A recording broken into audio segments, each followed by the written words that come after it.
Today we're going to be talking about an important concept of optimal wellness, and that is sometimes the discomfort and pain that sometimes we might feel.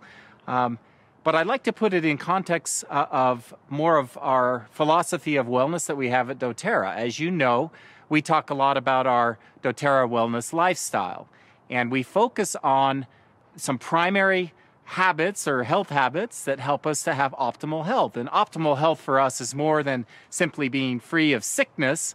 Optimal health is having that strength and that energy and that vitality to go live life and have that life. Now, when we talk about pain, and discomfort today, I want to put that in context, more of a positive context. Pain is actually a messaging system that our body has to protect us against danger.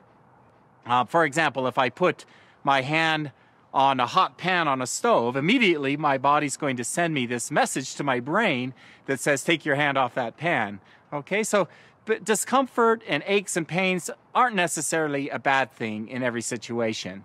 Another example, if it's the springtime and I want to go out and work in my yard and I haven't done that during the winter time, it's the first time that I'm going to do that.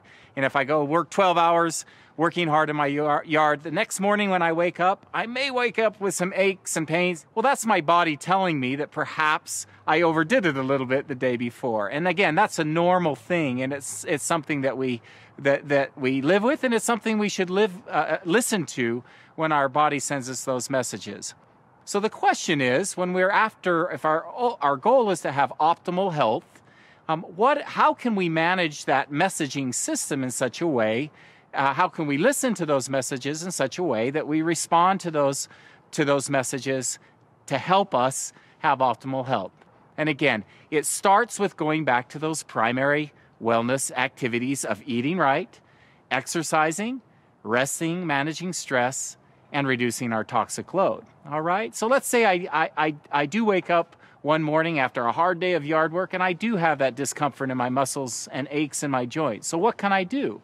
Well, that day is a great day, again, to focus back on making sure the foods that we are high in micronutrients, that we're getting a good supply of antioxidants, that we're hydrating, regular exercise that includes not only aerobic capacity, but also strength training and especially flexibility training are all ways that can help us reduce or minimize some of those aches and discomforts that come with regular demands of life.